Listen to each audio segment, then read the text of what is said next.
Bienvenidos, gente, a Brújula Libertaria. ¿Todo bien? ¿Cómo estamos, gente? Espero que Oye, estén tranquilos, que estén pasando un día lindo, una tarde, una noche, donde sea que estés en el mundo. Esperemos que no sea en Estados Unidos, porque está revolucionada la cosa después del debate presencial. O capaz que estás tomando martinis en la costa de Florida y te chupa todo un huevo. Así que, bueno, donde quiera que estés, espero que este video te encuentre bien. Hoy hablamos como hablaba un poco en el prefacio de más, como siempre, del debate Trump y Harris que se dio el miércoles 11, perdón, de septiembre. Em, no, está bien, el martes 10 de septiembre. Y lo que vamos a hablar un poco es las consecuencias y la cobertura, además del debate en sí mismo, digamos, de lo que se habló en ese entonces. Y vamos a arrancar un poco contrastando la cobertura que nos pareció interesante entre los medios latinoamericanos, los medios oficialistas anglosajones o específicamente norteamericanos, y los medios alternativos o más que nada las redes sociales, que es donde un poco se filtra la verdad. Acá nos llega de la Agencia Uruguaya de Noticias un titular que dice: Trump y Harris se acusan mutuamente de no tener un plan para Estados Unidos, y hacen una breve resumen de lo que se habló. En este otro, Harris y Trump debatieron sobre economía, aborto e inmigración, tres temas claves que preocupan al votante indeciso. Acá entra la figura del votante indeciso, que me parece que es clave en todos. Acá en Uruguay también estamos hablando de que existe entre un 12 y un 17% de indecisos. En Estados Unidos el porcentaje también es significativo. Y bueno, lo introducen como figura. Pero yendo un poco más a otros, eh, esto no es relevante, perdón. eh, todos los titulares que uno puede llegar a encontrar en los medios tradicionales uruguayos son a favor de Kamala Harris, en el sentido de que nadie pone en duda que ella fue victoriosa en el debate. Sin embargo, si uno ve fuentes alternativas, puede llegar a encontrarse con algunas otras posiciones al respecto. Maxi, vos seguramente lo viste en directo, así que cuando quieras saltar, este, Bueno, bueno, ¿voy? sí, ¿Voy? dale, sí. Buenas, ¿cómo están? Bueno, quiero hacer un preámbulo antes de empezar a hablar del tema debate. Lo que hay que entender de este debate es que Kamala Harris ciertamente tuvo las preguntas por adelantado. De hecho, hubieron varias cadenas de televisión que le propusieron al campamento de campaña de Harris hacer un debate presidencial y se negó a absolutamente todos hasta que finalmente aceptó que el debate fuera realizado por ABC. Eso es un dato no menor. Kamala Harris hace 2 semanas, que no, 2 o 3 semanas que no aparece en ningún lado. Yo pienso que se estaba preparando para el debate. Eh, Obviamente, al tener cierta preparación como la tuvo ella, parecía que tenía una respuesta para todo. Sin embargo, en el debate no dijo nada, no hubo propuesta, no hubo nada por parte de ella, pero no era eso lo que quería ir.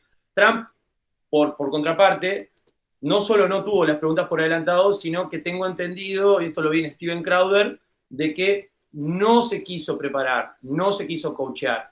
Esto fue un error de Trump, claramente, o sea, la subestimó y pensó que iba a ser entrar y salir, iba a ser el mismo numerito que hace él No con los creo puntos que haya sido esa la que... razón. ¿Eh? Que no creo que haya sido esa la razón. ¿De que Trump no se haya preparado? Sí.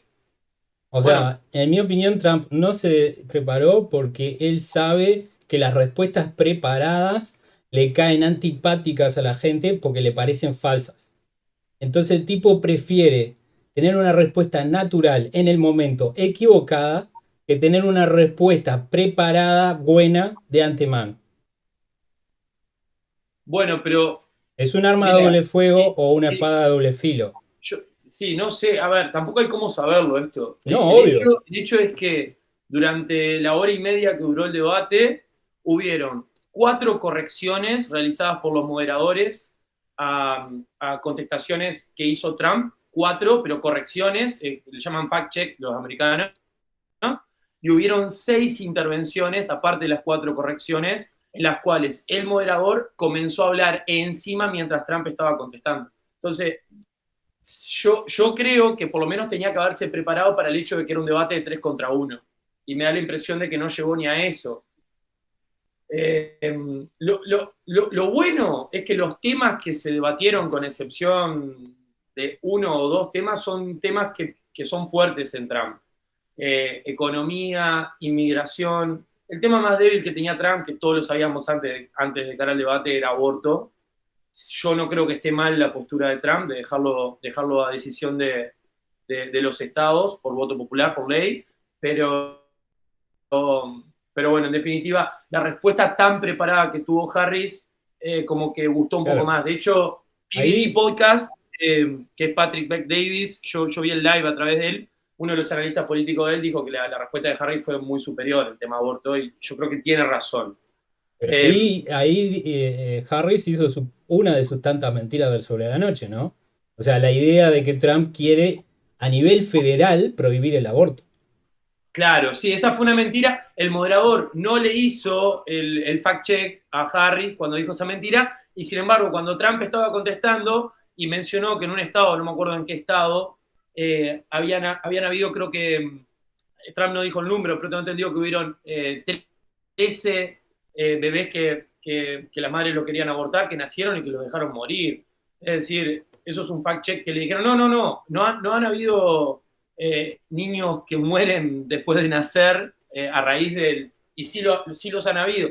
De hecho, el problema más grande que tiene Estados Unidos con respecto al aborto, y lo que hace que la gente que está en el medio, en Guatemala del medio, no se decida, es que hay unos que quieren aborto completo, indiscriminado, a voluntad de la madre, y otros que no quieren aborto. Digo, la postura intermedia que se tomó en el Uruguay, por ejemplo, de que, bueno, hasta las 12 semanas podés abortar, después jodete, ni siquiera está en la mesa, ni siquiera está en discusión. Entonces es muy difícil que vayan a llegar a una solución. Yo la veo imposible prácticamente. Pero igual ahí, Maxi, igual ahí hay un tema que es como complejo, que es este. En Estados Unidos, desde el 73, con el fallo de la Suprema Corte de Roe versus Wade, digamos, 50 años. Exacto, digamos, la postura de la Suprema Corte era que había un derecho federal a abortar, digamos, al aborto, independientemente de la legislación estatal particular.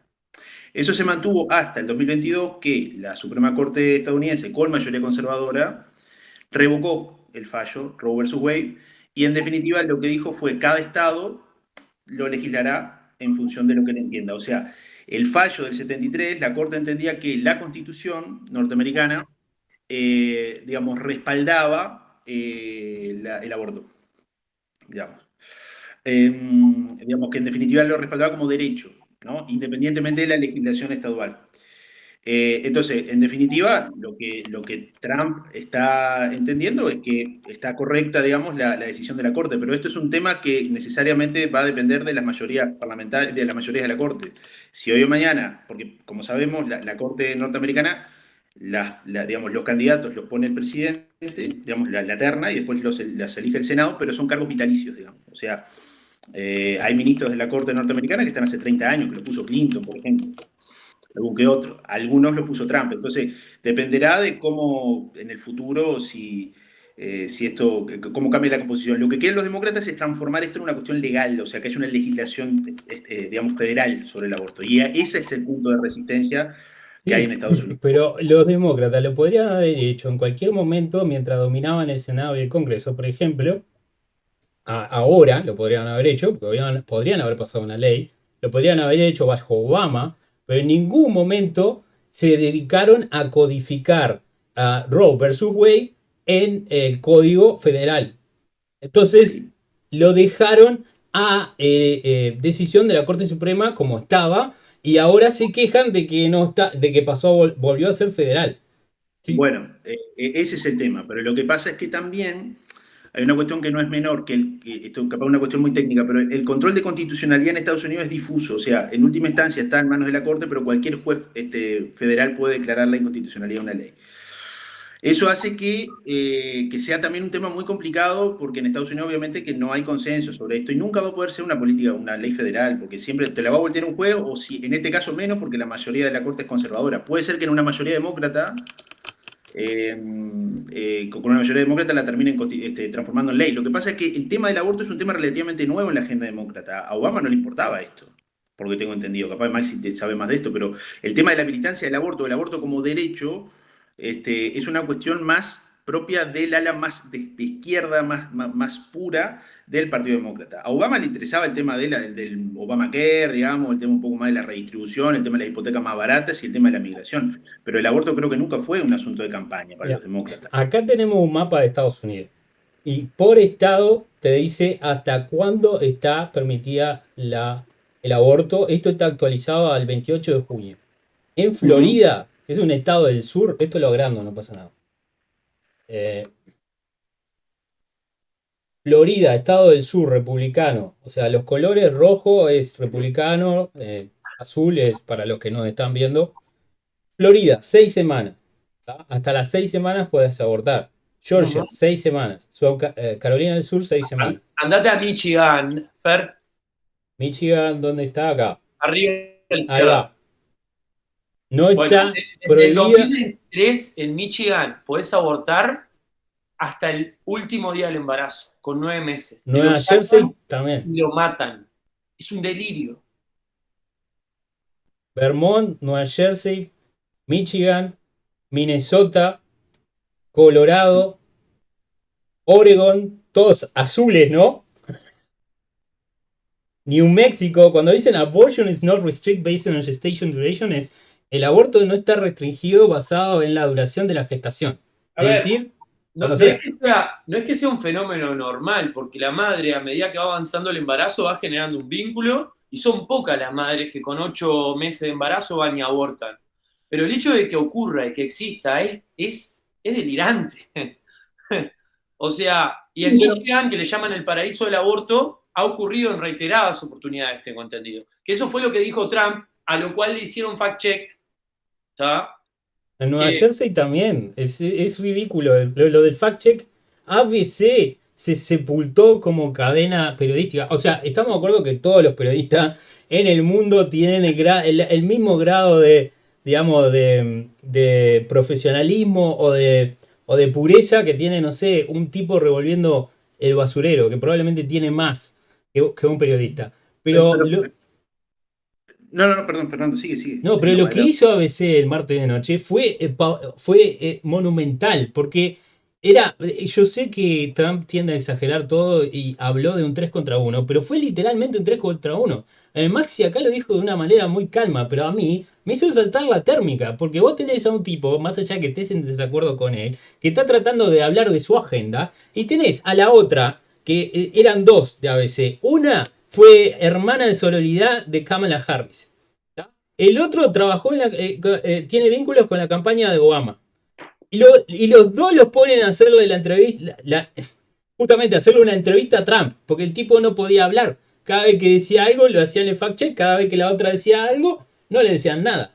No, y también lo otro que hay que fijarse, pero aparte de eso, yo hablé de las interrupciones y de los fact-check. Como te dije, hubieron 4 fact-check concretos, 6 interrupciones, y lo otro que se notó también era que cuando Trump contestaba, a ver, Trump tampoco necesita mucho tiempo para contestar porque es bastante repetitivo. Él te dice una cosa y después te la reserva, mientras que Harry, como estaba caucheada y tenía las preguntas por antelación, tenía párrafos para contestar de cada cosa. Pero si te fijas, en todas las oportunidades que le cedieron la palabra a Trump, los moderadores comienzan a hacer otra pregunta antes de que termine de hablar. Y esto no estoy hablando en sentido de interrupción misma. Las 6 que digo fueron interrupciones que a mitad de lo que está contestando le hablaban. Le cortaban el tiempo de hablar a Trump, todo el tiempo. Y a Harris era prácticamente, bueno, terminó su pregunta, ¿quiere agregar algo más? Si quiere agregar algo más, agréguelo. Y después seguían con la pregunta. Segundo, otro factor que no lo mencioné, no hubieron repreguntas para Harry. ¿A qué me refiero? No le pidió aclaración en ninguna de las respuestas, mientras que a Trump sí. Y esas no las tengo contadas. Pero entonces hubieron 3 niveles. a Harry le preguntaron, básicamente, ¿usted cree que la economía está hoy en día mejor que hace 3 años y medio? ¿Puede asegurar? Y la tipa no respondió. Exactamente. Y no se lo repreguntaron. Era la pregunta para apretarla. Hay una. ¿Conocés el término levantar un centro muy uruguayo? Bueno, ellos le llaman un pitch soft. Es como, viste, es un término de béisbol. Le preguntan a Harry, ¿qué opina usted de la acción de Trump con respecto a las declaraciones que hizo el 6 de enero? Tipo, le tiraron un centro para que le dé, porque ese punto del debate jamás debió estar en este debate. No tiene absolutamente nada que ver con la agenda de Trump ni con la agenda de Harris. Este punto viene a por una pregunta muy concreta que le hicieron a Trump en su momento, que es, si tú pierdes, ¿vas a aceptar la derrota? Que de hecho, creo que, ahora no sé si se lo preguntaron, pero en otra oportunidad se lo preguntaron. ¿Por qué es esta pregunta? Esta pregunta tiene una significancia muy, muy importante, que es la siguiente. Esto se lo hacen a todos los candidatos populares, ¿tá? Para deslegitimarlos una vez que les hacen trampa. Bueno, y se lo hicieron a Kennedy, se lo hicieron a... ¿Cómo se llama la loca esta, la que es militar? Tulsi Gabbard. Tulsi Gabbard. Se lo hicieron a Gabbard. Se lo hacen a todos. Es bueno, mirá, ven que esta persona arrastra votos, está bien, lo dejan participar. Después lo arruinan, ¿no? Con las reglas del juego que ellos tienen armadas. Pero si tú pierdes, ¿vas a aceptar la derrota? Y bueno, el problema que tienen con Trump es que les dice que no. Dice, bueno, veremos. O sea, me parece que tiene muchas más implicancias que esa meramente. Porque el J6 o January 6 es usado como una especie de enchastre en la campaña y en la figura y en la persona de Trump. Primero fue utilizado como herramienta para hacerle lawfare y terminarlo metiéndolo en cana, ¿no? Con la incitación a y el comité ese que se armó en el Congreso de Estados Unidos para la investigación en lo que pasó en January 6, que terminó siendo un puro teatro y no terminó haciendo nada en realidad. Porque lo único que podrían llegar a haber hecho es hacer un impeachment y como el tipo no es presidente no le podrían haber hecho un impeachment y ningún cargo penal pudo ser presentado ni ninguna demanda civil pudo ser presentada ante Trump en todo ese teatro. Pero políticamente en los demócratas jugó muy fuerte lo de January 6. Porque estuvieron 2 años y algo hablando de January 6, January 6, January 6, vendiendo la idea de que Trump lo había fomentado, que había sido un intento de revolución. Cuando hay evidencia, amplia evidencia, en Twitter, en todos lados, de que el tipo explícitamente había llamado a una manifestación pacífica y que durante el proceso, cuando se empezó a picar, les había dicho a todo el mundo, váyanse para las casas. Y esa es otra mentira, que en este caso es una mentira del panel, o sea, de los que estaban tomando el debate, de los que estaban preguntando, hacia el público en general. O sea, es algo que Trump no debería haber dejado pasar y me parece que dejó pasar. Pero Trump igual ahí contesta que él le ofreció a Nancy Pelosi activos de seguridad, creo que 10.000 personas para ir a controlar los disturbios, y ella se negó. A ver, el motivo por el que se niega es porque esa manifestación se tornó violenta por... Yo no sé si obviamente, pero Nancy Pelosi aparte tenía... Hubieron activos de inteligencia ahí que iniciaron... Nancy Pelosi aparte, no quiero que... Acá nos vamos a poner el sombrero de conspiracionista. Acá me lo puse, tengo con Maxi, pero no hecho, manejemos en hecho. O sea, el alcalde de Washington DC no quiso las tropas adicionales, la guardia no quiso. Nancy Pelosi, que tenía la jefatura de seguridad del Congreso, no quiso las tropas adicionales, la policía adicional. Nancy Pelosi ese día estaba siendo seguida por un montón de cámaras porque estaban haciendo una biografía sobre ella. ¿Tá? O sea, se cuadró todo para el beneficio de los demócratas. ¿Vos podés decir coincidencia? Sí, no. Puede ser una coincidencia. Pero, digo, donde hay humo, generalmente algo se quemó. ¿Tá? Pero independientemente de eso, capaz que fue estrategia de Trump de no resaltar el tema de January 6, porque en los votantes demócratas y en bastantes de los independientes puede llegar a ser un tema de conflicto. Entonces, mejor hablar de cosas técnicas como, mirá, yo te ofrecí Pero hay mucho más ahí. Hay por qué salió eso, las consecuencias de eso. Hay un tema filosófico-político que podemos hablar, el hecho de que Estados Unidos no es una democracia, es una república, y que hay mecanismos constitucionales para revocar la voluntad popular, que tampoco decide quién es presidente, porque existe un colegio electoral, pero vamos a no entrar en eso, ¿tá? Porque Bueno, tenemos que hacer un video aparte. eso si bien capaz que no es para este episodio de Brújula, es Pues, importante entenderlo.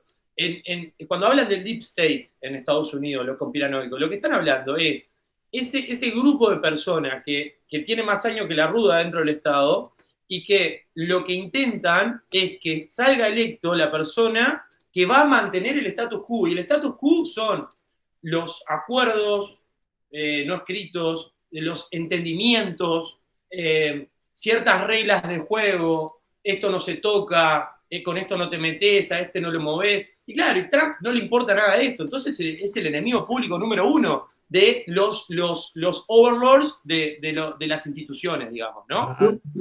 Dale, Matías. Sí. No, yo, digamos, más allá de por ahí tocar los temas concretos que se abordaron en el debate, a mí me interesa resaltar esto, que es que en Estados Unidos siempre ha existido una tensión entre la legislación federal y las autonomías estaduales, digamos, o de los estados. Y yo creo que en el debate se vio un poco esta tensión, que es que Kamala Harris, igual hace tiempo, porque más hay todo un tema que quizás no está mal mencionarlo, o sea, Kamala Harris fue durante muchos años fiscal general, fiscal adjunto de California, ¿tá?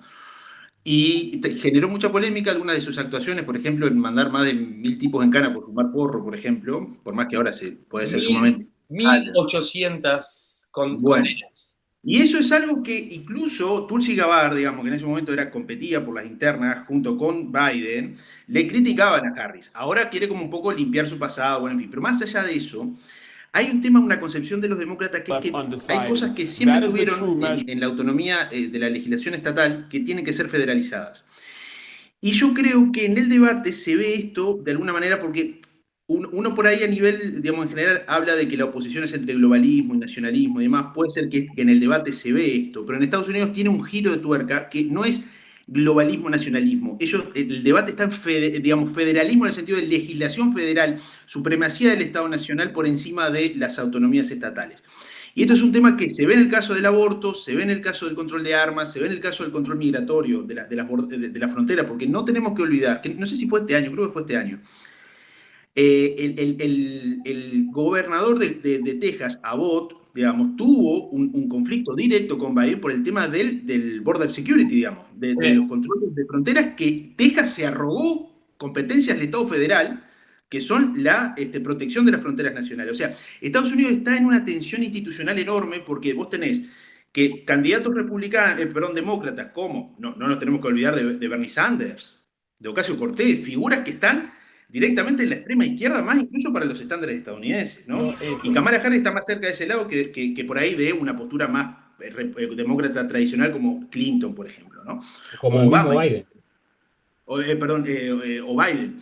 Pero yo creo que en el debate, en el fondo, porque obviamente hubo mucho de espectacularidad, mucho de ida y vuelta y demás, y de acusaciones personales, pero creo que en el fondo ahí están como dos modelos de Estados Unidos, digamos. Un Estados Unidos por ahí más basado en cuestiones que son discutibles y que por ahí tendrían que depender, o históricamente dependieron de la sensibilidad y de la legislación de cada Estado, como puede ser el control de armas, drogas, aborto, digamos, ciertas libertades personales, que digamos, los demócratas quieren federalizarlas a través de legislación nacional.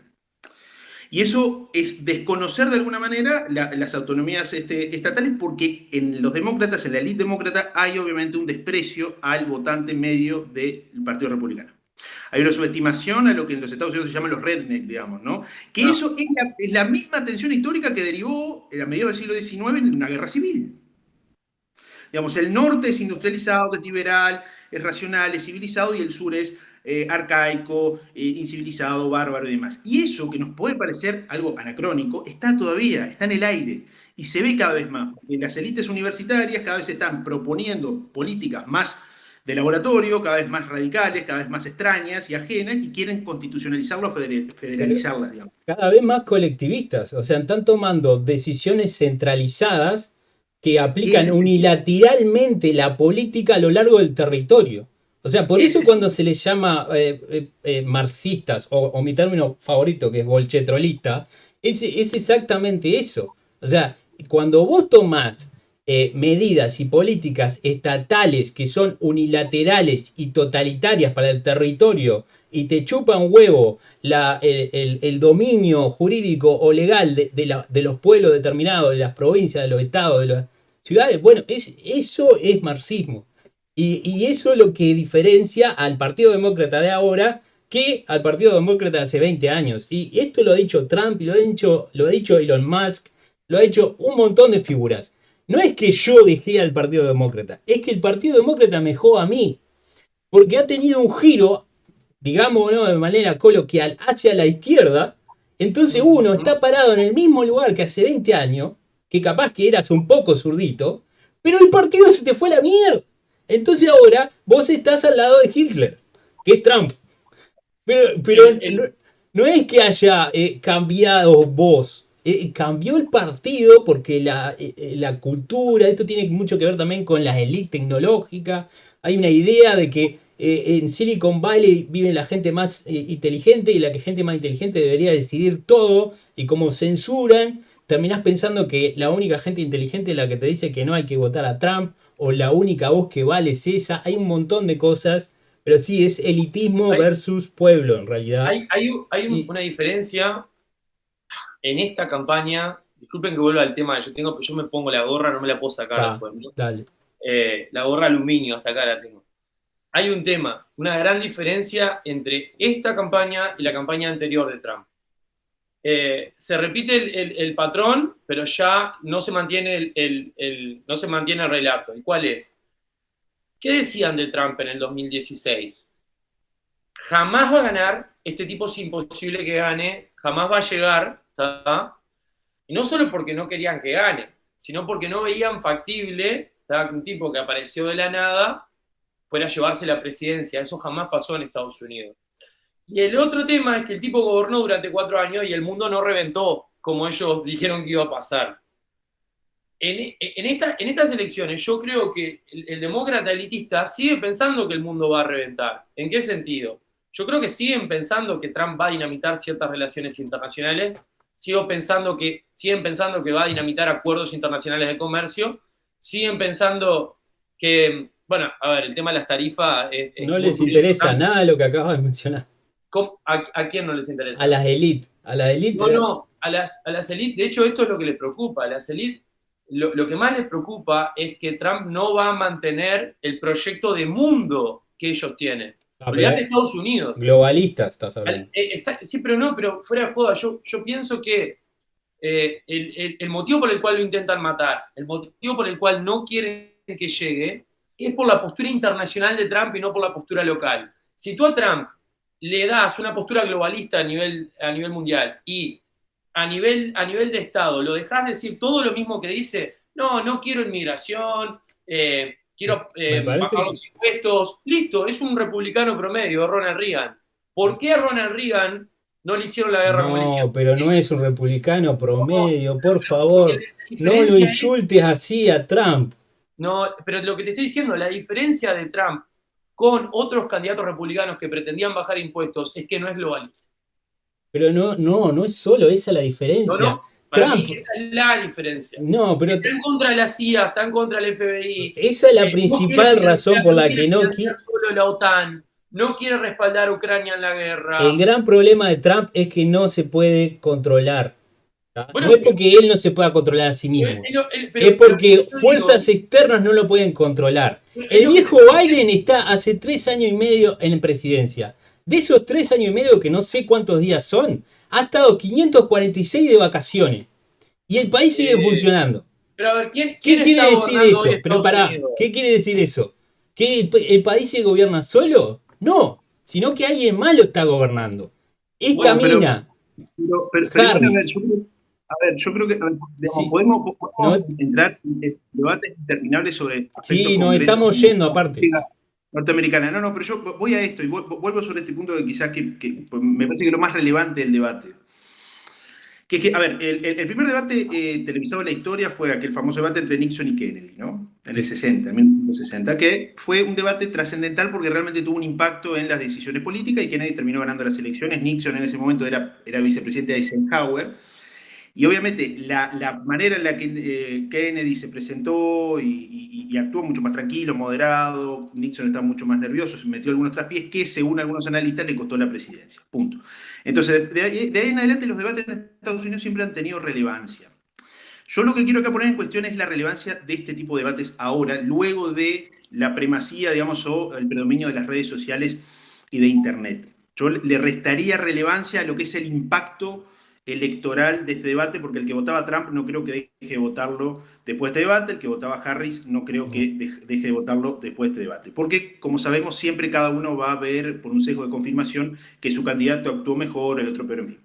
Yo creo que lo relevante de este debate es esto, es que se está exteriorizando por primera vez, o sea, exteriorizando, que creo de manera muy clara, un proceso de decadencia de lo que es Estados Unidos como digamos, Estado. ¿Sí? Que es una cuestión no menor, porque históricamente Estados Unidos comenzó como una unión de estados, digamos. ¿Sí? O sea, de estados que primero fue una confederación para hacer frente al Imperio Británico, después tomó una constitución en 1776 con la Declaración de Filadelfia, pero los padres fundadores, yo por eso insisto en esto, porque para comprender Estados Unidos hay que leer los papeles federales, digamos, los Federalist Papers, que ahí tienes el ideario de esta gente, de John May, de Madison, de Franklin, de todos los padres fundadores. Uno escucha hablar de los Founding Fathers como si fuesen entidades, pero estos tipos pensaron y pensaron en serio y crearon una constitución teniendo en cuenta que habían asuntos que tenían que depender de la Unión, del Estado federal, y todo lo demás tenía que estar en manos de las discusiones propias de los estados, porque no deja de ser una confederación, porque no nos olvidemos que Texas, vuelvo a lo que decía hace un rato, digamos, ese conflicto, estaba de alguna manera el miedo de que Texas dejara Estados Unidos, la federación. Sí. Está en su constitución, que tiene permitido. Exacto. Entonces, vos lo que tenés es que en Estados Unidos tenés un tema de que cada vez se está perdiendo esa especie de confianza y esa especie de apoyo en el pacto federal de Estados Unidos.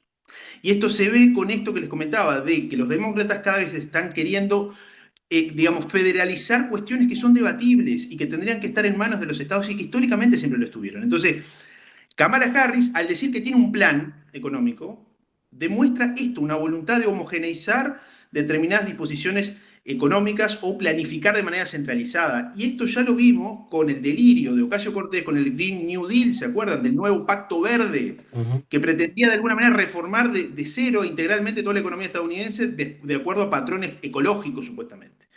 Entonces, nuevamente, hay un tema complejo que en el fondo, yo creo que en el debate vos podés tener a un Trump que está de alguna manera más consciente de reforzar las competencias del Estado federal en materia de seguridad, por ejemplo, tanto interna como externa, pero sobre todo externa, y en materia de inmigración, y Kamala Harris que le parece, no, la inmigración está bien que entren, pero el Estado federal tiene que ser como una especie de mecanismo o de instrumento para constitucionalizar o federalizar cuestiones que son debatibles y que siempre estuvieron en la competencia de los estados. Que en definitiva es una cuestión de si el Estados Unidos va a ser más centralizado o más descentralizado. Yo creo que es eso. Sí. Pero es lógico que los demócratas van a querer federalizar todo. Si quieren federalizar el mundo, o sea, el Partido Demócrata es globalista por esencia. No, pero no quieren federalizar, quieren unir. Federalizar en el sentido... perdón, sí, está mal la palabra. Centralizarse. Quieren centralizar. Exacto.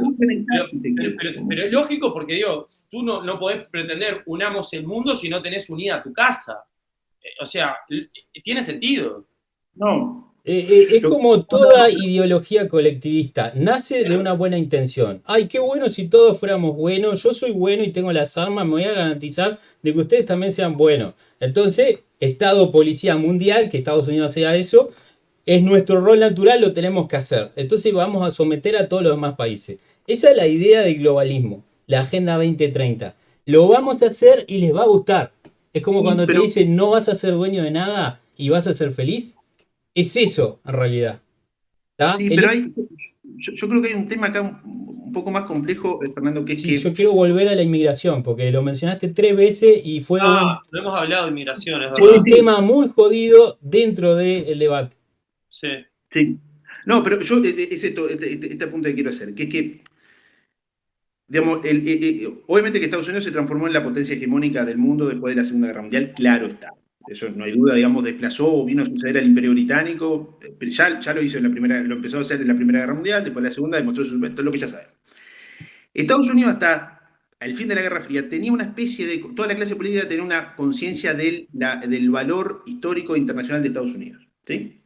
De toda esta cuestión, incluso ya venía de antes con la doctrina Monroe, el tema del garrote, la doctrina Rubel, esta cuestión de ser como el garante o el gendarme universal, digamos, ¿sí? Sí, pero la doctrina Monroe aplicaba solo al continente americano. Perdón que te... Sí, pero igual, pero Estados Unidos era consciente de su naturaleza de imperio, en Sí. principio, pero nunca la clase política estuvo muy conforme con eso, porque siempre los discursos eran, vamos a traer paz y seguridad y democracia, o sea, los gringos invadían para llevar libertad al mundo, no como un acto de afirmación. No, que no invadían, venían a cuidar a la gente. Ahí está.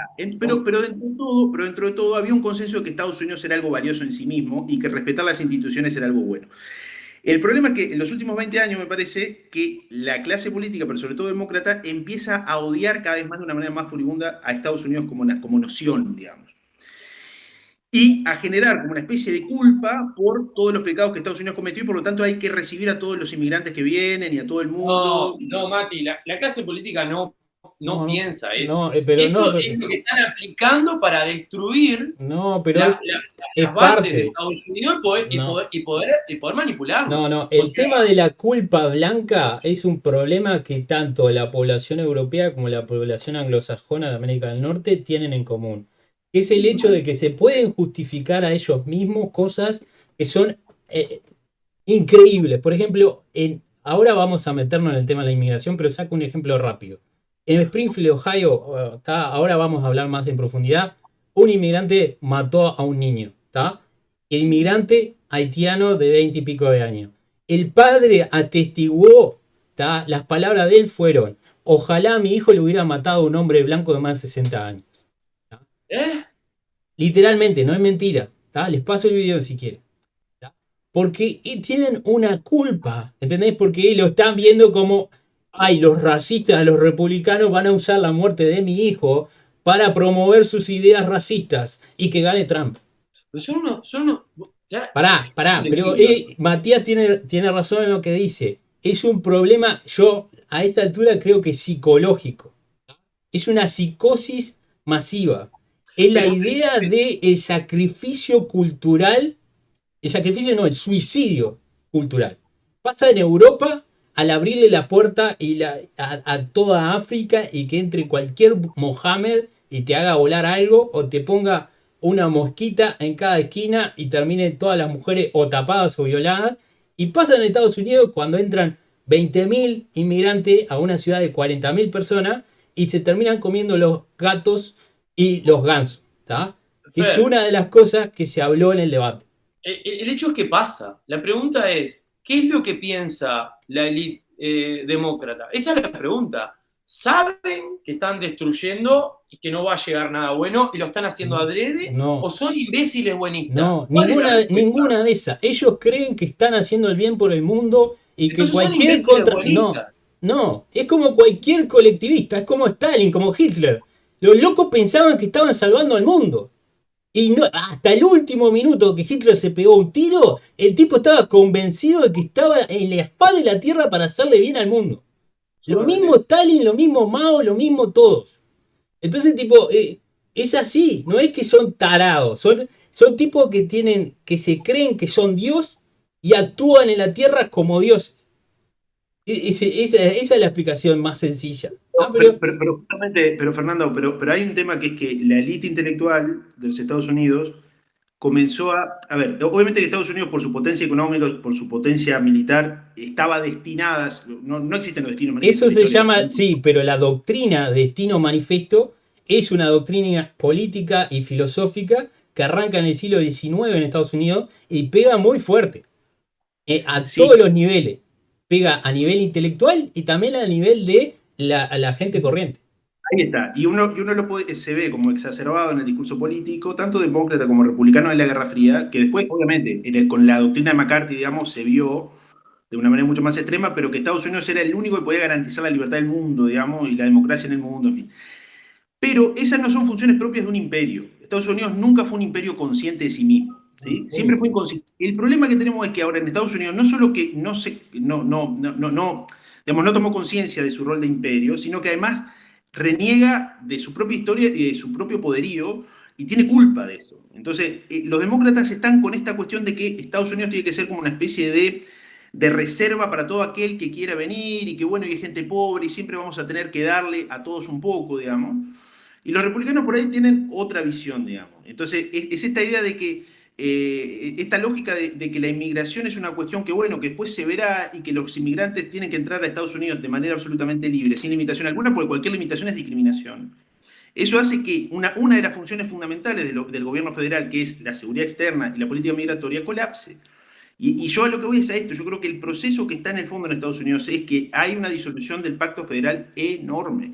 Y el Estado federal está tomando competencias de los estados particulares, digamos, la legislación estadual, y eso está generando resistencia de una manera enorme. Ese tire y afloje que vos mencionás, Matías, se viene dando hace 20, 30 años en Estados Unidos. Sí, sin duda. En el momento que Estados Unidos perdió su enemigo por excelencia, que era la Unión Soviética, empezó una erosión máxima de los valores republicanos del país. O sea, eso era lo que mantenía la cohesión social política de Estados Unidos en el siglo XX. El hecho que si nos peleamos entre nosotros, los comunistas nos comen. En el momento que eso dejó de estar, se cayeron las bases del bipartidismo. O sea, las bases del bipartidismo era, no nos podemos comer entre nosotros. Bueno, ya lo acabo de decir. El bipartidismo dejó de funcionar y entonces tenemos a un partido que está específicamente hablando de darle la posibilidad a más de 20 millones de inmigrantes de votar. ¿Qué te crees que van a hacer esos 20 millones de inmigrantes? Van a votar a los demócratas. Y ahí se acabó el bipartidismo, se acabó la democracia, que tanto dicen que Trump viene a destruir. Porque... entonces me estás dando la razón. No te estoy dando la razón. Porque... No es buenismo. Esto es un plan con el objetivo de hacerse de Estados Unidos independientemente de lo que la población de Estados Unidos quiera. Una cosa es lo que van a hacer. No, pero son dos cosas distintas. Una cosa es lo que van a hacer y otra es por qué lo van a hacer. Yo lo que te discuto es que filosóficamente la idea filosófica del pecado original blanco pegó muy fuerte en el inconsciente y el consciente político y social, desde la clase más baja hasta la clase más alta, tanto en Estados Unidos, en Canadá, en Inglaterra. En Inglaterra el 60% de Londres no es inglés, o sea, en Francia ni qué hablar, hasta en Italia. Eso pegó y tiene consecuencias. Esas consecuencias se ven décadas después. Eso arrancó en los 90. Aquí cuando el comunismo cayó oficialmente y las ideas de los 60, de los 70, que hablaban de pasar de la lucha de clases a la lucha de llevar la lucha cultural y tratar de erosionar los conceptos como la familia, erosionar los conceptos como la idea del libre mercado, erosionar los conceptos como que tiene que haber una separación entre la iglesia y el Estado en Medio Oriente, por ejemplo. Bueno, todos esos conceptos que se fueron erosionando con el tiempo terminan dándole la capacidad a personas que tienen un problema mental, que es este problema mental que voy a traer 20.000 haitianos y los voy a tirar donde sea y me voy a quedar re contento porque soy re bueno, porque traje 20.000 haitianos mientras se comen los gatos de mis votantes. Eso es lo que pasa. Y esto también señala la disociación entre las élites y el pueblo. Las élites se comen el humo de los pedos que emiten, y le dan like a lo que dicen en los canales de medios tradicionales, que lo único que hacen es repetir los mismos talking points del status quo. Sea Fox News, que te habla de los republicanos tradicionales, ahora ya no tanto porque no quedan, porque Trump se comió el partido, como todas las otras cadenas, ABC, MSNBC, CNN, la peor de ellas, que son oficialistas. En este caso... Ojo, CNN ya no es más la peor. Ojo.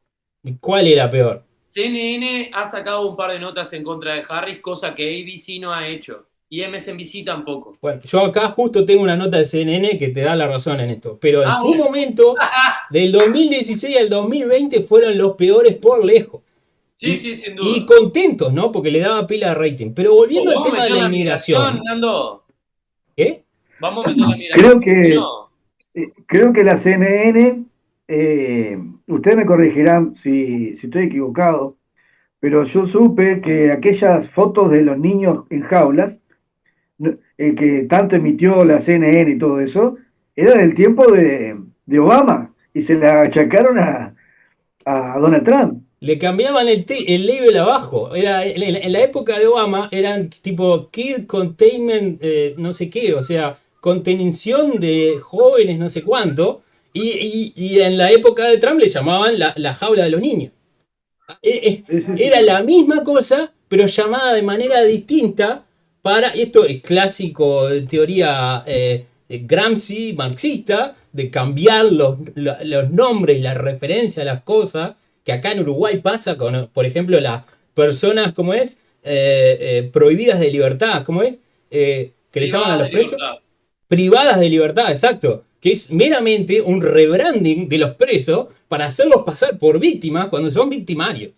Es de vuelta, es ideología marxista que se infiltra en la academia, especialmente en el periodismo, porque son los que manejan la información, por eso que la gran mayoría de los periodistas tienden a ser zurdos, como dicen ahí, como se dice coloquialmente, pero es lo mismo. Inevitablemente lo que pasó acá es que se dijeron muchas mentiras, ¿está? Del lado de Kamala Harris no le dijeron nada, y del lado de Trump, Trump siempre alguna mentira mete, y le tiraron bombas nucleares encima, ¿está? Esta de las mascotas es posta.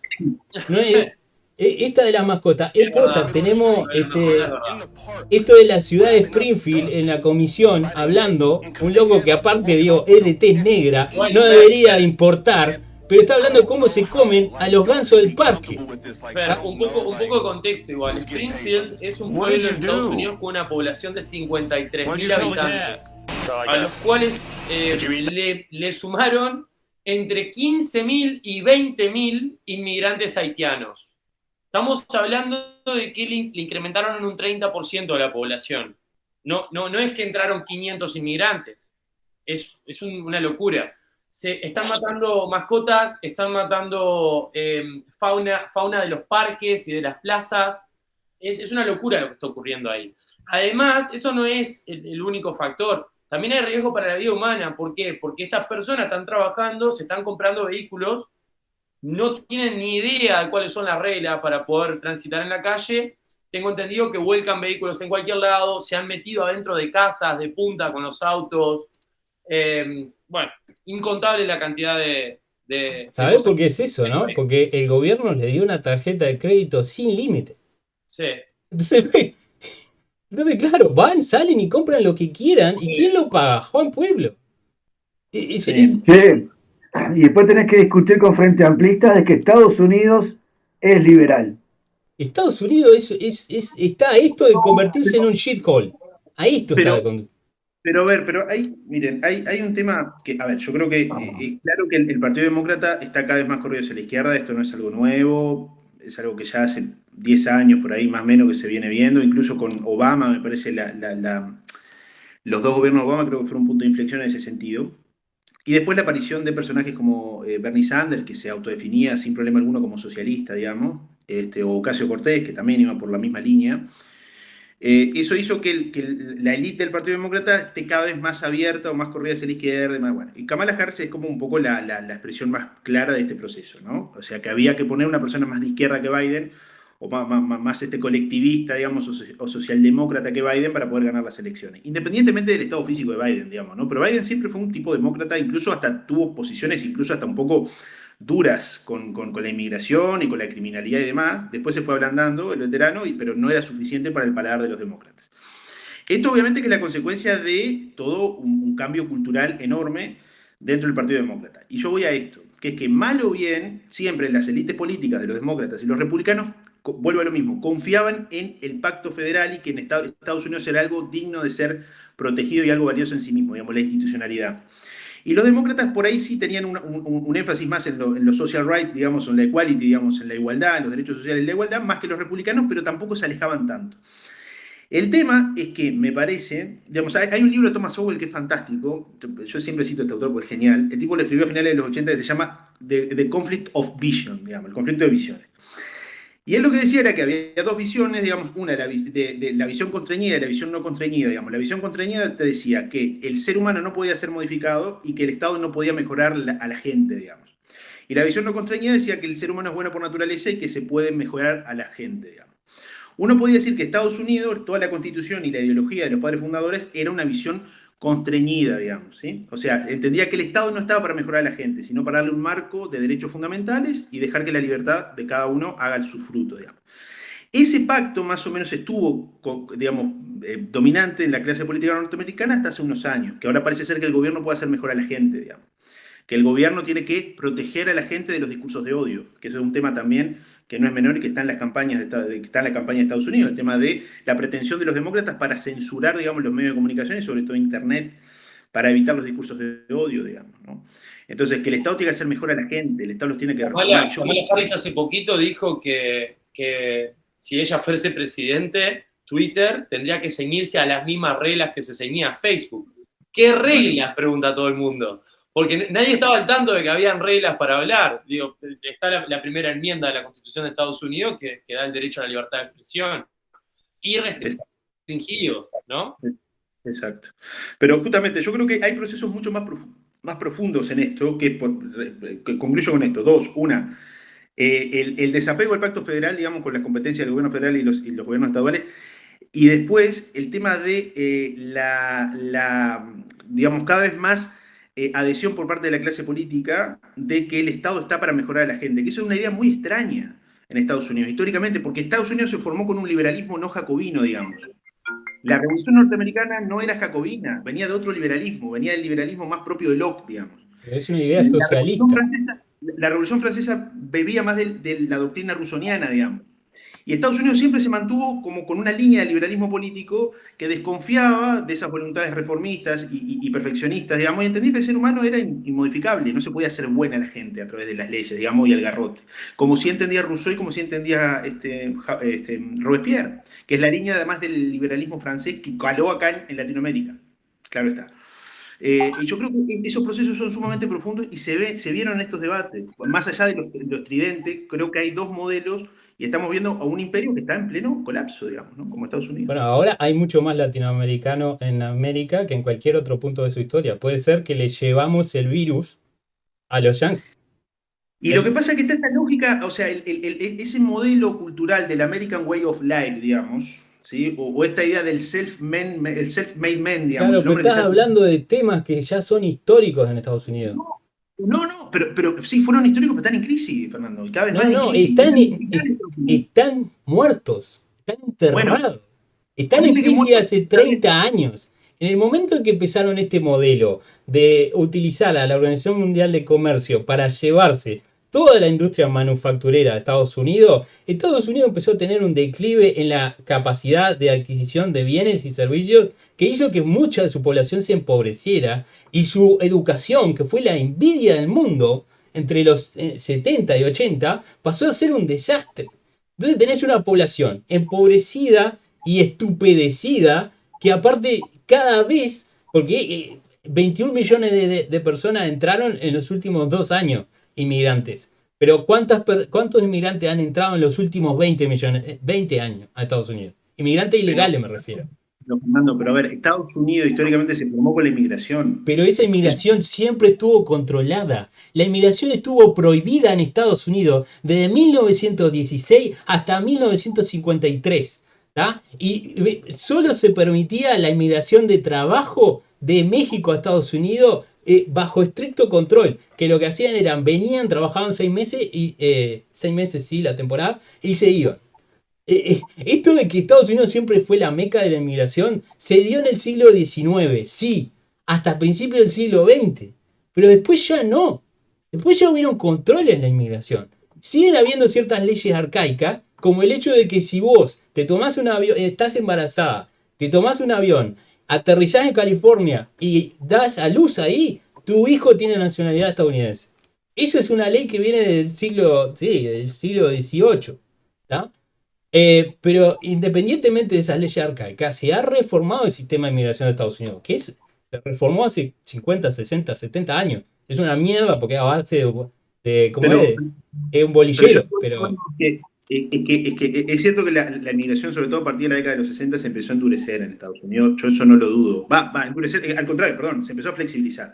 Sí, El tema de tolerar la migración ilegal, que ese es el gran problema, pero el tema es que yo creo que en el fondo los demócratas no entienden que el inmigrante tiene que respetar un cierto pacto y respetar unas ciertas normas básicas porque había como una especie de proyecto común en Estados Unidos.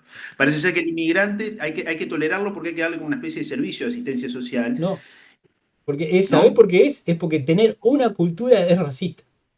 O sea, hace 30 años que se Pero instituye la idea filosófica del multiculturalismo sí, como el objetivo final de una civilización. pero Fer, el tema es que Que no, pará, déjame terminar, que no existe una jerarquía de culturas, que todas las culturas son iguales, independientemente de sus logros científicos o sus logros artísticos. Entonces, pretender que una cultura se adapte a la otra es hacer una discriminación basada bueno, en la religión o en la tez, o en el color de tez de piel.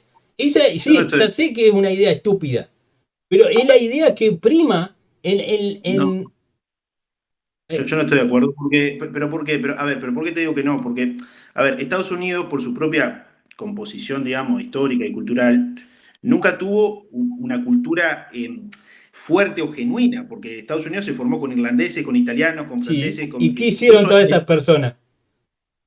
no, no, pero Se pará, yo en la migración, amalgamaron en algo que se llama de boiling pot o la olla hirviendo, que era pelea de culturas y que en un momento pero, eras italiano y después eras americano, pero eventualmente todos se volvían americanos. Ahora exacto, pero tenés, claro, a pero eso eso voy, no pasa ahora. pero la eso cultura, no pero la pasa cultura ahora, ¿te entiendes? la cultura americana era, porque a ver, obviamente uno ve, incluso en cuestiones gastronómicas, culturales, literarias y demás, Estados Unidos lo que hizo fue beber de 50.000 manifestaciones culturales y hacerlas propias de una cierta manera, ¿sí? Porque, a ver, el plato típico de Estados Unidos, ponele cuál es, uno piensa en Estados Unidos que es la hamburguesa, ponele, Sí, ¿no? la Pero no lo tarta de crearon ellos. manzana. El sándwich, por ejemplo, lo creó un inglés, digamos, en el siglo XVIII, pero los tipos se lo apropiaron porque había una lógica de apropiación cultural de Estados Unidos histórica. Bueno, Pero al menos había un conjunto de valores políticos. otro Y pecado, Matías, apropiación cultural, otro pecado. No los gurises no se pueden disfrazar de indio en Halloween. ¿Tá? Porque eso le llaman apropiación cultural. Capaz que son pero por eso términos digo, que Armando, son alienígenos, pero yo los he visto nacer en Estados Unidos de hace 10, 15 años y llegar a ser el status quo, es la norma. está bien, pero por eso te digo, pero porque Estados Unidos no construyó su cultura digamos, de la misma manera que lo construyeron los Estados-nación europeos, a través de un identitarismo basado en el idioma, Claro, pero basado eso en ya ciertas no es raíces culturales. así. Hace 10, 15 Bueno, años que ya no es Bueno, así. Estados Unidos tiene el 25% de su población hispanohablante. Por claro, eso, ¿no? pero nunca fue un problema, porque a ver, los No, gringos ni siquiera, no, pero a ver, pero ni siquiera se preocuparon por cambiarle el nombre de ciertas ciudades que históricamente fueron españolas. Los Ángeles, por ejemplo, ¿por qué no le pusieron The Angels? Porque sí, les pero importaba un pelín. no, pero sí se preocuparon de que todos los niños aprendieran inglés y que hablaran inglés y que el único idioma fuera Eh, inglés. Sí, pero no eh, tenían nos intenciones. fuimos, nos fuimos re de tema, estamos grabando, ¿no? Sí, estamos grabando. Nos fuimos re de tema. Quería Vamos a cerrar. liquidar los puntos del debate. No, no, Inmigración. Vamos a liquidar el tema. Déjenme poner lo que dijeron los candidatos, por lo menos, sobre la dale, dale, mesa. dale, tira, dale. Dale que yo Eh, tengo todo pronto para cerrar. Puntos clave. Harris, ¿tá? Dijo que lo va a arreglar. Trump le dijo, ¿por qué no lo arreglaste? Básicamente fue eso, los dos bombazos. Lo que es digno de resaltar es que Harris, y esto el tema es que, claro, Harris no resiste un archivo. Harris, cuando la administración Biden la designó como la persona que se iba a encargar de la crisis en el borde, jamás La fue, zarina. jamás fue a la frontera. Entonces, claro, es un tema muy complicado el de inmigración para ella, porque es algo que estuvo dentro de su esfera de competencia. Los vicepresidentes en general, acá y en la China, no hacen nada. Pero el tema de inmigración es un tema muy delicado para Harris. Y bueno, yo creo que Trump ahí dijo, mirá, tuviste 3 años y medio para hacer algo y no hiciste nada, callate la boca, básicamente. Eso aplica en Ese todo. fuerte. El otro punto que no tocamos fue el punto economía. Harris sacó una propuesta delirante de que, bueno, que va a hacer exenciones fiscales para pequeñas y medianas empresas, que van a otorgar además hasta $50.000 para poder comprar insumos y contratar, todo delirante. Y bueno, y Trump lo que no supo capitalizar, me parece, también quiero cerrar en un tema sobre economía, fue la propuesta de Harris de pisar precios. ¿Por qué digo pisar precios? Porque Harris, cuando se habló sobre Obamacare, dijo que uno de los logros de la administración de ellos fue que el medicamento de la insulina esté capeado, creo que son $35 por mes la dosis para los insulinodependientes, etc. Y ahí Trump tenía que haber dicho, bueno, de los peores problemas que tenés en un mercado es cuando pones precios... precios controlados o precios fijos. Exacto. Y ahí Trump no dijo nada. ¿Y qué más quedó? Inflación, que no es menor. El problema de Trump combate la inflación, pero yo creo que Trump no sé si sabe lo que es la inflación. Entonces es muy difícil para Trump. Claro, sabe que es mala. Sabe que es la suba de precio, pero no sabe por qué se da. Obviamente que Trump no va a tener inflación si Trump lo que hace es bajar impuestos, sacar regulaciones, difícil que tenga inflación. Pero bueno, quería tirar ahí los puntitos que faltaban hablar. Hablen lo que quieran de ellos. Pero quedó el tema Obamacare, quedó el tema inflación y quedó, ¿cuál fue el otro que mencioné? No me acuerdo. El aumento de los préstamos, esto que quiere dar Kamala. Ahí va, no, y el plan económico de Harris para las pequeñas y medianas empresas. Me encantó porque inmediatamente después que Kamala Harris propuso ese plan, Elon Musk le hizo una contestación en Twitter que es básicamente, esto lo único que va a hacer es que todas las casas suban $50.000 de precio. No va a resolver. Y claro, es obvio, si vos le das un préstamo a todo el mundo para comprar una casa de $50.000, la gente, el mercado se va a ajustar. ¿Y cómo va a ajustar? Va a ajustar por precio, como hace siempre. Entonces, es claramente una indicación que esta mujer no sabe nada de economía. Claro, me hace acordar lo que decía Hayek. Dice, si los socialistas supieran de economía, no serían socialistas, decía. Y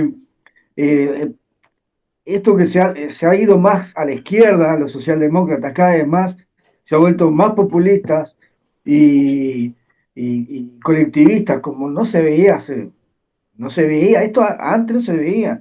Pero hay que recordar también que esta mujer, no es cualquier mujer, ella viene de la India y ella de familia de casta muy alta, tiene hasta sirvientes. Los sirvientes, si lo miran a los ojos, lo pueden meter en una celda hasta que se mueran de hambre. O sea, son ese tipo de gente que hay.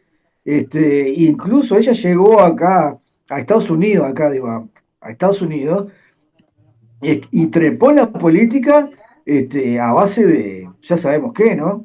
Porque ella tuvo sus sugar daddies que no solamente políticos corruptos, sino mafiosos que la fueron impulsando hacia arriba. Y obviamente tiene un sesgo político bien de izquierda, y yo creo que si esta mujer llega a ganar y propone todo esto, Estados Unidos va a seguir cayendo en esto, no solo por el tema populista, sino que cada vez se está empobreciendo más Estados Unidos. De haber sido una nación poderosa, rica, bueno, uno mira el ranking de países en libertad económica, Estados Unidos cada vez está más abajo. Y esto lo han logrado este tipo de políticas. Y bueno, con lo que estábamos hablando en el tema económico, ahí en el debate ya te lo está diciendo todo. Esta mujer no sabe para dónde va a ir. Digamos que Donald Trump no es el número uno tampoco en economía, seamos sinceros. No, pero de hecho, hace las cosas mejor que ellos, eso ni hablar. Trump Ya tiene un Estados plan Unidos tiene deudas enormes. Estados Unidos tiene deudas enormes. Siguen con una inflación que sigue creciendo, siguen 28 emitiendo moneda trillones. como loco, más la deuda que tiene. La inflación ya, yo no sé por cuánto va, pero es algo que cualquier canal de YouTube que sea liberal, que te hable de Estados Unidos o de estadounidenses, de liberales de Estados Unidos, te están comentando este tema todo el tiempo. El problema que tiene Trump, Pablo, con economía, y es un problema para los liberales, es que pretende hacer el juego del comercio internacional a base de mercantilismo puro y duro. voy a proteger la industria nacional poniéndole tarifas a los que producen en otro país. Y sin embargo, él dentro de su proyecto político tiene una mejor solución a esa, que es bajar las regulaciones y bajarle los impuestos a los productores locales para que puedan competir con los productores de otros países. Es decir, la solución, ¿qué pasa? A ver, Trump puso tarifas a la producción, creo que de vehículos y de electrónicos en otros países, o sea, De la China importación, en mejor dicho. particular. Y estas tarifas, la administración Biden no las sacó. De hecho, creo que intentaron bajar unos puntos porcentuales y los terminaron llevando al mismo valor que estaban con la administración de Trump. A lo que quiero ir, esto es lo más antiliberal que puedes hacer. ¿Trump tiene medidas para que Estados Unidos vuelva a ser competitivo en manufactura? Sí. Ahora, la parte floja que tiene en comercio internacional es que quiere encajar tarifazos a la importación de productos, y eso siempre y en todo momento va a devenir en peor calidad de vida para los americanos. ¿Por qué? Porque van a comprar bienes y servicios más caros. Es decir, estas tarifas las va a pagar Juan Pueblo. Y yo creo que, no sé si Trump esto lo entiende o no, porque con el afán de combatir con China y combatir con no sé quién, se está cagando en sus mismos votantes, que van a terminar pagando bienes y servicios mucho más caros. Trump, La forma de que Estados Unidos recupere manufactura local y que incremente su competitividad es quitando regulaciones como bien quiera hacer y bajando impuestos, no poniendo tarifas. Eso es lo que está mal de Trump. El resto, digo yo, ok, pero hay que hacerle la crítica también, ¿no? lo que pasa es que el tipo no es liberal, es conservador, ¿no? Eso es lo que hay que recordar. Otra cosa que me quedó en el tintero es que Kamala Harris, el padre de ella, estuvo afiliado, perteneció a los Panteras Negras, que es un grupo marxista en Estados Unidos, o bastante comunista, y zafó porque los vendió a los compañeros. Eso se lo dijo en el debate Trump a Kamala. Claro, porque ella mintió, bueno, esta gente siempre miente, ¿no? Que ella era de clase media y que se había esforzado mucho para llegar a donde llegó. Como le digo, ella viene de familia de mucho dinero, de la más alta sociedad de la India, y, y tiene esta mentalidad. Bueno, ese es otro tema. O sea, el crédito está en el Partido Demócrata está basado en tu color de piel. Y hasta hace no mucho Sí, era la primera vicepresidenta india. Y ahora va a ser la primera presidenta negra. O sea, es india cuando le conviene y negra cuando no. Es sí, increíble. claro, Y claro. eso hace la Pero diferencia. bueno, esta es la persona que van a tener, si llega a ganar las elecciones, lo que le espera a Estados Unidos. Y aparte, una persona que toma decisiones que la verdad que son paupérrimas, pero bueno, el que quiera sopa, a dos tazas, entonces, que Bueno, se la banque. ahí va. Para ir cerrando un poquito, inmediatamente después del debate, Harris desapareció. A lo que me refiero es que hay, obviamente, a la salida del debate, una instancia en la cual se le pueden hacer preguntas a los postulantes a la presidencia, y ella no quiso participar. Trump se quedó, estuvo Y obvio, participando y respondió varias preguntas. Bueno, vos y yo lo sabemos obvio, porque porque Fer, es con lo que hablé, con lo que arranqué. Claro. La tipa estuvo 2 semanas preparando el debate y fue con las preguntas que le iban a hacer. Entonces, imagínate, que hubiera salido después del debate y era otra persona que titubea, que tiene que pensar lo que va a decir o que dice un disparate. Le dijeron, amiga, mirá, repetí el guión como un actor de Hollywood y tomátela. O Bueno, sea, ¿viste? eso confirma la tesis mía. Va, de mía y de todo el mundo. Bueno, eso lo sabíamos porque Harris no da una entrevista abierta desde que es candidata a presidente. O Exactamente. sea, no ha dado una sola entrevista abierta que no Y no sea se para guionada. frente a un conjunto de micrófonos ni en pedo. Ni en pedo, exacto. Así que en eso no hay nada raro, digamos. O sea, lo raro es que la voten. Inmediatamente después, porque tenemos que meter noticias populares en el medio, después de hablar de tanto filosofía, Taylor Swift, o sea, conocida artista mundial, digo, tenemos a nuestro camarada Boric acá al lado, que es un gran swiftero, salió con 284 millones de seguidores en Instagram a decir que había visto el debate y que estaba decidida que la mejor opción para Estados Unidos era Kamala Harris y Tim Walz. es el candidato a vicepresidente de Harris. No sabemos si esto va a impactar mucho o no las elecciones, pero claramente no se puede esperar mucho de una mujer que ha hecho su carrera de hablar de lo mal que elige a los hombres, ¿no? Pero este post en Instagram tiene casi 11 millones de me gusta, así que hay un 0,1% o capaz que más va a afectar. Se emiten 160 millones de votos. Si cada uno de esos me gusta representa un voto, grave. Grave. Grave. Esperemos que la mayoría sean indios, de las castas bajas. Acá tenemos a Kennedy, que nadie lo nombró en toda esta discusión, por eso no lo quería dejar afuera. Ya vamos 1 hora 10, muchacho. Que era el tercer candidato que existía hasta hace 2 semanas. En cuestión, un candidato independiente que había sido expulsado del Partido Demócrata cuando intentó competir contra Joe Biden, ahora Kamala Harris. Y ahí estaba hablando en una conferencia inmediatamente después del debate, hablando de cómo había sido extremadamente injusto el debate en sí mismo. Pero esta persona, así como lo ven, que es el hijo del hermano de John Fitzgerald Kennedy, Gay Kennedy, que fue asesinado esa triste tarde en Dallas, creo que en 1961, si no me equivoco, por ahí. No me googleen. Y el tipo ahora no solo es votante de Trump, sino que va a participar en su gobierno, probablemente como cabeza de la central de inteligencia, lo cual es muy irónico, ¿no? Va a participar en un cajón de pies para adelante, porque le van a pegar un tiro. Bueno, ya intentaron con Trump y no pudieron, por sea lo que sea.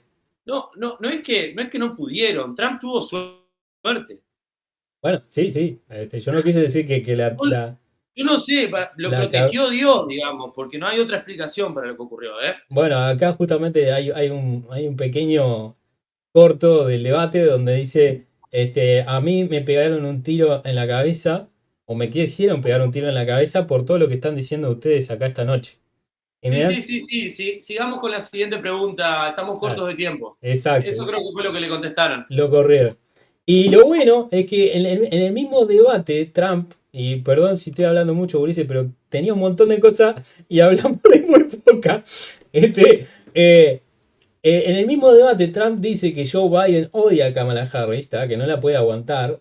No. Por acá lo tenía el video, pero créanme que dice eso.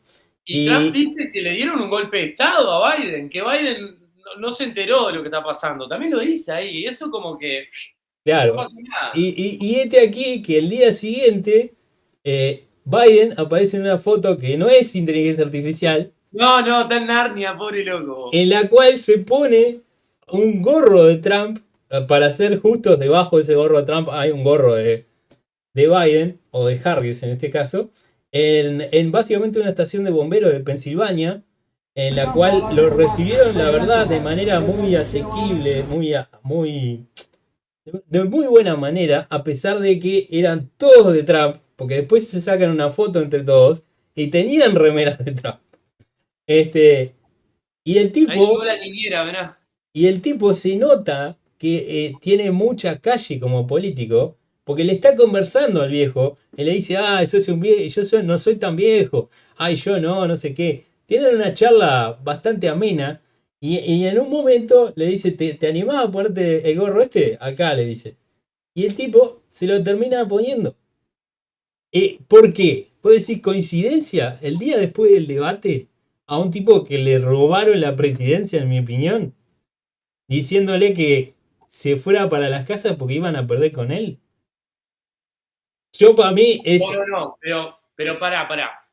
Yo, de nuevo, déjame ponerme el gorro.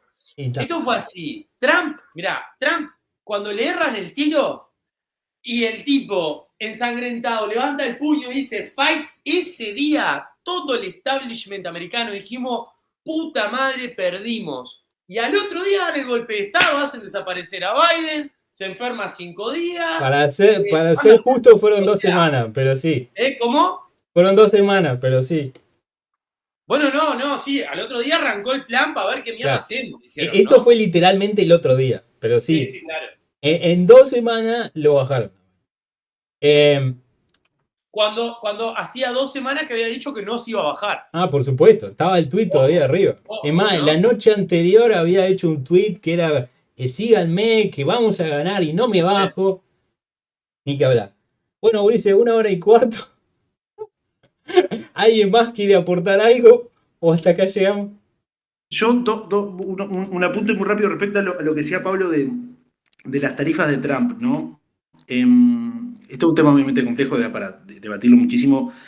Sabemos que la doctrina económica del liberalismo de Smith en adelante se oponía al mercantilismo y a toda esta lógica digamos, propia de los sistemas mercantilistas, de intentar mantener una balanza comercial siempre favorable, ¿no? Es decir, que los estados tengan que exportar siempre más valor del que importan, ¿no? O sea, ya eso sabemos, que las críticas al liberalismo y demás. Ahora, yo creo que el tema de las tarifas de Trump fueron más una jugada político-geopolítica que económica, digamos. Lo que pasa es que cuando Trump llega al gobierno se dio cuenta que el déficit de la balanza comercial con China era gigantesco y además el endeudamiento de Estados Unidos con China era monstruoso. Y lo que tenías es que China no estaba compitiendo con los mismos términos de intercambio que Estados Unidos, digamos. Eso es una cuestión no menor. Es una cuestión de realpolitik, digamos. Nos puede gustar más o menos, pero China no estaba jugando con las reglas del libre mercado porque tenía salarios autoritariamente hundidos, digamos, ¿sí? Y con un sistema de control de cambio feroz, porque no es que en China hay libertad económica, o sea, no nos comamos la pastilla. En China hay controles de cambio de manera monstruosa. Y China, además, estaba robando propiedad Propiedad intelectual a intelectual. cara de perro. O sea, China Sí, se lo sigue estaba... haciendo. Lo sigue haciendo, pero China se estaba industrializando robando patentes. Claro. Y bueno, pero vos, a ver, como, digamos, a nivel del comercio internacional, pero no el comercio de ángeles, como por ahí el librecambismo puede pensar, no el comercio entre individuos, sino el comercio entre estados, si se dan este tipo de situaciones, bueno, Trump tomó esta decisión, pero yo creo que tampoco era tan descabellado. Obviamente que no es agradable para quienes defendemos la libertad de comercio, pero no No, existe una libertad de comercio a nivel internacional seria, cuando tienes cartelización de todo tipo de color. La Organización Mundial de Comercio, bancos mundiales y demás. O sea, no hay una libertad de comercio seria, ¿no? Siempre va a estar mediada por los estados, a través de el tratados tema, bilaterales, bilaterales. Mati, el tema es que se puede combatir de otra forma. Digo, yo no digo que sea, que haya un mecanismo 100% seguro para que no te roben patentes, pero en Estados Unidos hace, no sé, 15 años, 20 años, que los chinos están mandando empresarios que los armaron, prácticamente que los sacaron de un laboratorio, les dieron plata, los hicieron billonarios, le dijeron, anda a Estados Unidos, comprá acciones en la bolsa, metete adentro del board of directors y decí que vas a seguir comprando o invirtiendo si te permiten llevarte las patentes. Y todas las empresas americanas así le dijeron que sí a los inversionistas chinos que eran activos del CCP. Pero, Max, sí, pero hay otra cuestión que no es Espionaje menor. corporativo puro y duro se lo comieron los gringos. ¿Dónde está la CIA? ¿Cómo no vieron esto venir?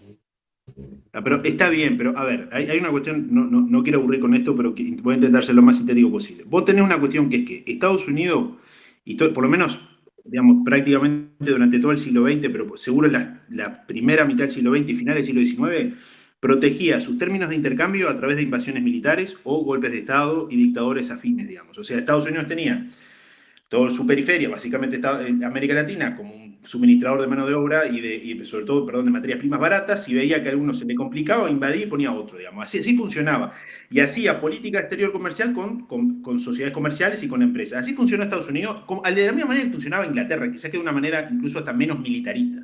Inglaterra fue un imperio comercial que se fundó también en base a invasiones y determinadas, digamos, regulaciones impuestas a golpe de cañón para que Inglaterra importara productos más baratos. Eso siempre fue así. Los imperios que se consolidaban más que nada en base a la superioridad económica siempre funcionaron así. El tema es que no es posible que hayan dos imperios conviviendo que funcionen de manera comercial, o sea, que su predominio, su dominio sea a través de la superioridad comercial. No sé si me explico. Es decir, primero fue Inglaterra, después vino Estados Unidos. La Unión Soviética funcionaba con otra manera porque era un imperio más clásico que se basaba en la superioridad militar y el expansionismo, no en el expansionismo económico. Digamos, Estados Unidos fue un imperio que se construyó no en base al aumento territorial, sino al dominio a través de sociedades comerciales, a través de tratados de comercio y demás, y que se mantuvieran los términos de intercambio favorables para Estados Unidos. El tema es que China viene a ser un imperio que funciona de la misma manera que Estados Unidos, a través de la superioridad económica. Y ahí es que viene el problema de cómo lo solucionás si no lo puede solucionar militarmente. O sea, Estados Unidos no puede invadir China y destruir la economía de China o establecer términos de intercambio favorables para Estados Unidos. Ese es el tema. Entonces Estados Unidos se tiene que defender en una guerra comercial de manera no militar, y la única forma es a través de tasas y aranceles. Es complejo verlo así, pero Estados Unidos, ¿cómo va a mantener su superioridad económica ante un Estado como China, que tuvo un crecimiento económico magnífico e imparable, si no puede recurrir a la invasión militar o a la presión militar? ¿Cómo lo hace? Igual Estados Unidos durante el apogeo del Imperio Británico tenía limitado lo que podía invadir y lo que no.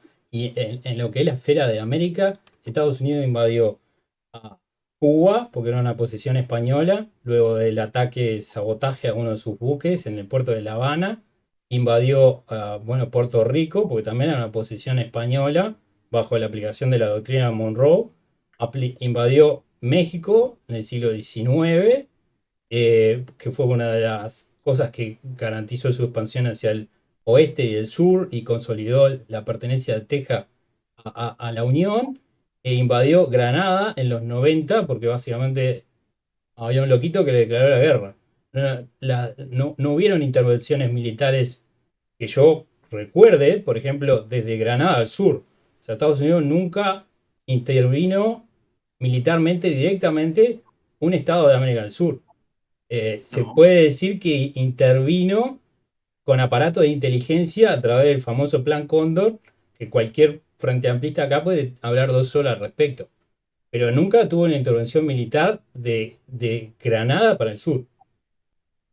Sí, pero bueno, que sí, siempre intervino el Caribe, porque era su zona de influencia más directa, claro está. Claro, pero vos argumentabas que el dominio económico de Estados Unidos se estaba sosteniendo bajo su continua invasión de aquellos países que quería doblegar para tener términos favorables de manera comercial. No, Estados Unidos no sí, pero, necesitó hacerlo para América del Sur. Y lo único no, que pero con América invadió, Central sí. Pero con América Central sí. claro, pero México fue el proceso fundacional de Estados Unidos, estamos hablando del siglo XIX. Cuba fue en 1902, cuando la guerra contra España, que en realidad es una aplicación de la doctrina Monroe, que eran Pero lo que voy, Fernando, es que Estados Unidos, o sea, hubo un periodo de convivencia Sí, entre ya Estados sé, Unidos. estamos pasados. Ya lo sé, pero nada, esto. Nada. Que Otro día tenemos que hacer un video que sea la historia de Estados Unidos y la filosofía. No, pero Ah, a lo que voy es que intentar ver este tipo de cosas de manera no tan ideologizada. Obviamente que las tarifas no nos gustan a los liberales, pero la política no, de Trump entiendo que tenía sentido en sí, ese momento, porque a sí, China de alguna manera había que pararla. estoy de acuerdo Matías contigo. está cerrando filas con Trump. No, yo Sí, también cierro fila con Trump. yo trampista, sí, loco. Porque yo creo que más Hasta allá la de la próxima. ideología, es como dice Matías, no tenías otra arma para usar en contra de China. Claro. Y Exacto. ¿Cómo que no? Expropiar todas las acciones que compraron los chinos en Estados Unidos. el chavismo viene al rescate. El chavismo al rescate. Pero por lo menos no impacta los precios Hay una de columna los americanos. de Carlos Tranco, alias Darwin de Bocati, que habla de cómo Maduro debería ser bienvenido en la Unión Europea porque está aplicando exactamente las mismas políticas. Así que, porque habla de la censura en redes, habla todo ese tipo de cosas. Bueno, esto me parece que va por esa línea. El tema es que a China la dejaron crecer tanto que se transformó en un mercado que ninguna empresa americana puede ignorar. Hay que cerrar. Se transformó súper dependiente Estados Unidos de China. Desde todos los puntos de vista. Bueno, gente, hasta acá llegamos 1 hora y 20. Espero que disfruten. Son 2 horas de Maxi, de Matías, de Pablo y de yo diciendo pavadas. Yo, el que dice pavadas, los demás dicen cosas interesantes. Espero que hayan disfrutado. Yo soy que hablo menos. Hablen ustedes. El título de la pavada, déjamelo a mí, vos.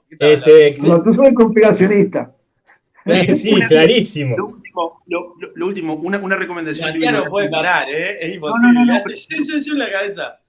Termino con esto, una Son los recomendación rulos. bibliográfica interesante sobre Estados Unidos. Hay un libro de Venegas Lynch que se llama Estados Unidos contra Estados Unidos, que es una lectura más que recomendable, ¿tá? Para comprender desde una óptica liberal o no izquierda, comunista, digamos, la crisis de Estados Unidos y todo este tipo de cuestiones. Se los recomiendo hondamente. Está en Unión Editorial, es un libro, creo que de principio de los 2000 por ahí. Muy Bien. interesante. Bueno, ya saben, gente, Matías siempre tiene las referencias académicas. Hasta la Increíble. próxima. Ya vamos a hablar de este tema en un video aparte. Hasta siempre, liberales. Chau, Un chau. abrazo.